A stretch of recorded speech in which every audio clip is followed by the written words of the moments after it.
Hello friends, आज हम पढ़ने जा रहे हैं एंशियंट हिस्ट्री। एंशियंट हिस्ट्री के अंतर्गत हम पढ़ेंगे प्रागैतिहास। प्रागैतिहास मतलब प्री हिस्ट्री पढ़ेंगे। इसको हम 3 भागों में बांटते हैं, पूरा पाषाण काल तथा मध्य पाषाण काल, नव पाषाण काल। जिसका पूरा पाषाण काल 25 लाख BC से 10,000 BC टाइम पीरियड है, और मध्य पाषाण काल का 9,000 BC से 4,000 BC है, और नव पाषाण का 9,000 BC से 1,000 BC है। अब उसके बाद पढ़ेंगे पूरा पाषाण। पूरा पाषाण काल को भी 3 भागों में बांटा जाता है, निम्न पूरा पाषाण काल, मध्य पूरा पाषाण काल, उच्च पूरा पाषाण काल। निम्न पूरा पाषाण काल का टाइम पीरियड 25 लाख BC से 9 लाख BC। मध्य पाषाण काल का टाइम पीरियड है 9 लाख BC से 40 लाख BC। उच्च पूरा पाषाण काल का टाइम पीरियड है 40 लाख BC से 10,000 BC। अब इसकी हम लोग को महत्वपूर्ण बातें पढ़ते हैं। सर्वप्रथम आदि मानव होमोनिड्स का प्राचीनतम साक्ष्य अफ्रीका महाद्वीप में पाया गया था। सर्वप्रथम रामापिथिक्स मानव आधा झुककर चलना प्रारंभ किया था। ऑस्ट्रेलोपिथिक्स मानव सर्वप्रथम सीधा खड़ा होकर चलना प्रारंभ किया था। जर्मनी के नियंडर घाटी में सर्वप्रथम नियंडरथल नामक मानव का प्रमाण मिला था। यह मानव बुद्धिमान श्रेणी में आता था। इसे होमो इरेक्टस मानव भी कहा जाता है। 40,000 ईसा पूर्व में आधुनिक मानव होमो सैपियंस का उदय हुआ था।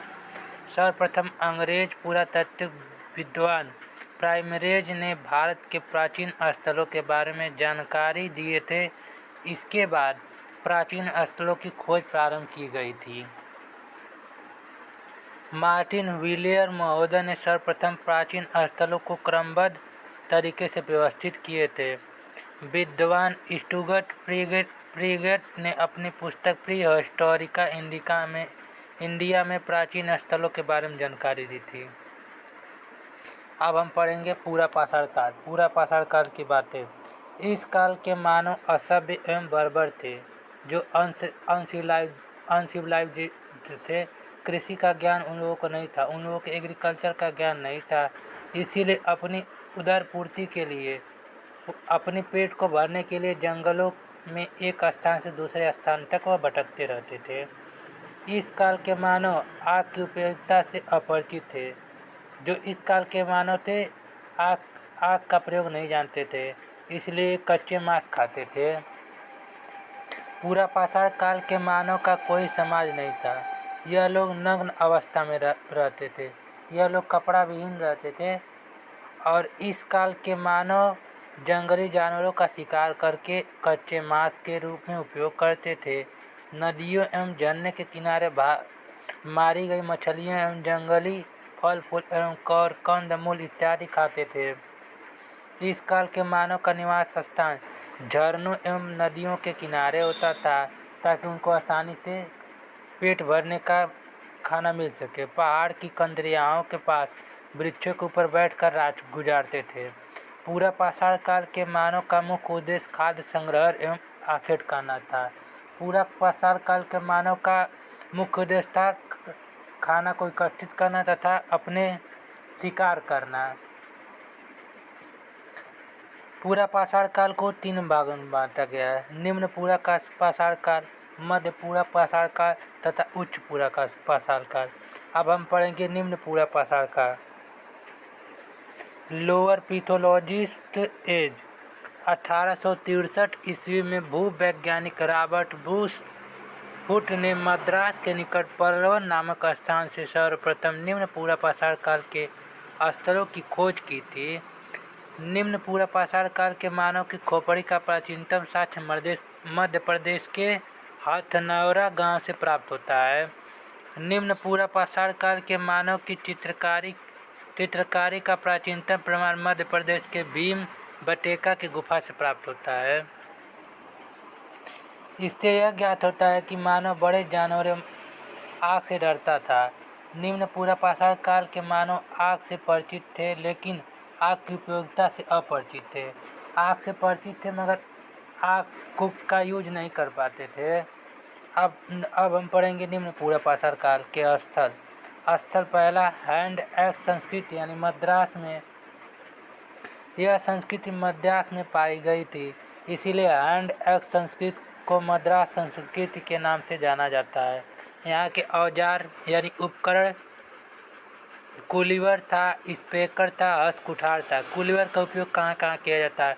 इसका उपयोग वृक्षों को काटने एवं जानवरों को मारने में किया जाता था।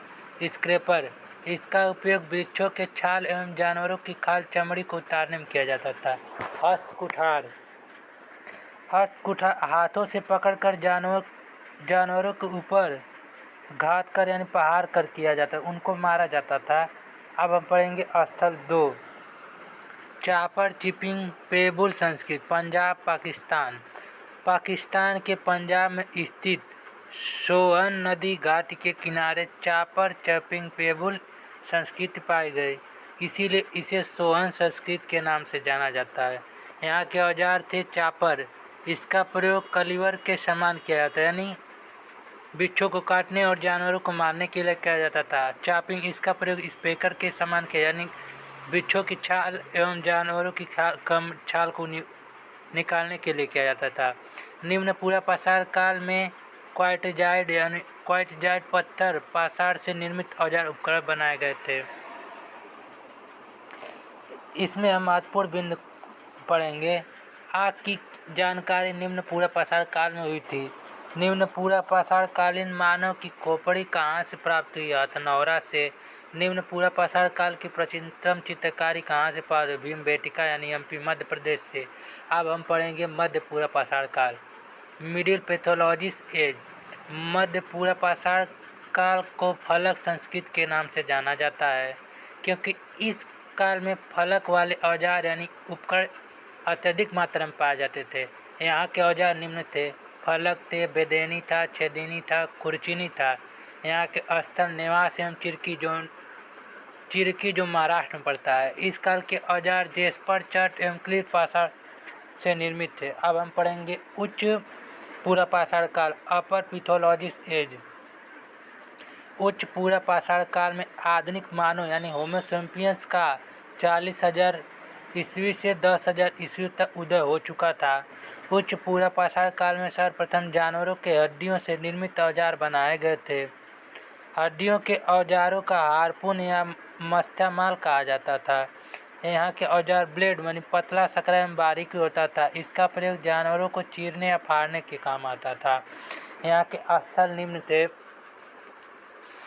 रेनुमनूर आंध्र प्रदेश, सोरापुर कर्नाटक, बिसाई गुजरात, बीजापुर आंध्र प्रदेश। अब हम पढ़ेंगे मध्य पाषाण काल। मध्य पाषाण काल को मर्कोलिथिक एज या सूक्ष्म पाषाण काल के नाम से जाना जाता है, क्योंकि इस काल में औजार अत्यंत छोटे पाए गए थे। मध्य पाषाण काल के उपकरण यानी औजार यह 1 सेंटीमीटर से लेकर 8 सेंटीमीटर तक पाए जाते थे।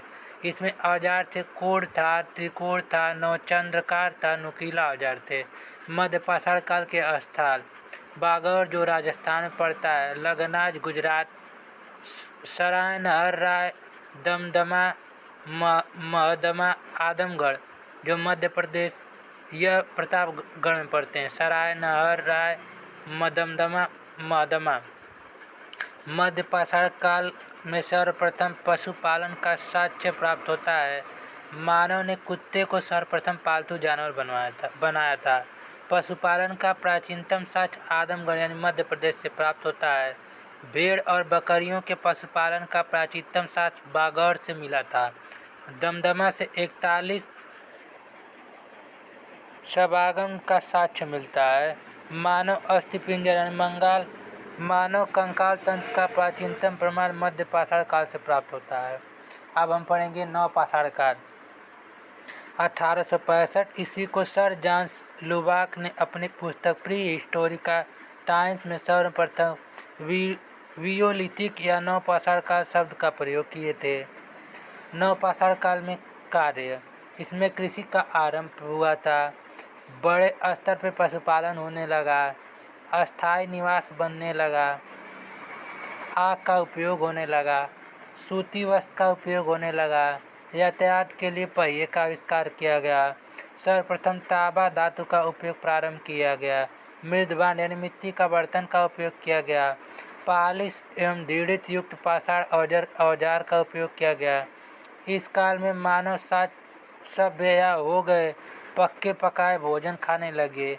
मानव सभ्य समाज में रहने लगा, शरीर पर वस्त्र धारण करने लगे। अब हम पढ़ेंगे नवपाषाण काल के स्थल। मेहरगढ़ जो बलूचिस्तान में पड़ता है, बुरजहोम जम्मू कश्मीर में, गुपकराल श्रीनगर में, चिराग सराड़ जिला बिहार, कोल्डिहवा इलाहाबाद, चौपानी मांडे इलाहाबाद। अब मेहरगढ़ से जो साक्ष्य प्राप्त होता है वो पढ़ेंगे। कृषि का प्राचीनतम साक्ष्य मेहरगढ़ में प्राप्त होता है। पशुपालन का साक्ष्य प्राप्त होता है। अस्थायी सूती का साक्ष्य प्राप्त होता है। मेहरगढ़ को बलूचिस्तान के रोटी का कटोरा भी कहा जाता है। बुरजहोम गढ़निवास यानी गड्ढा घर का साक्ष्य प्राप्त होता है। बुरजहोम के कब्रों में मनुष्य के साथ कुत्ते दफनाने की प्रथा 1935 ईस्वी के डिटोरा एम पीटरसन ने बुरजहोम की खोज की थी। अब हम पढ़ेंगे गुपकराल। यहाँ पे हड्डियों का साक्ष्य प्राप्त होता है। कृषि संबंधित उपकरण का प्राप्त साक्ष्य होता है। चिराल मृग यानी हिरण के हड्डियों से निर्मित औजार का साक्ष्य प्राप्त होता है। नवपाषाण काल से ताम्रपाषाणी काल तक का साक्ष्य मिला था। कोल्डिहवा यह इलाहाबाद के दक्षिण में स्थित झेलम नदी के किनारे स्थल मिला था। यहाँ से विश्व का प्राचीनतम चावल की खेती का साक्ष्य प्राप्त होता है। चौपानी मांडो यहाँ से विश्व का प्राचीनतम मृदभांड यानी मिट्टी के बर्तन का साक्ष्य मिलता है। उत्तर प्रदेश लोकसभा आयोग के अनुसार चावल की खेती का प्राचीनतम साक्ष्य संत कबीर नगर में स्थित लुहारा देव से मिला है। घास फूल से बना हुआ झोपड़ी का प्राचीनतम प्रमाण चौपानी मांडो से मिला है। आज हम लोग प्राग इतिहास खत्म कर लिए। इसके बाद आगे पढ़ेंगे। Thank you.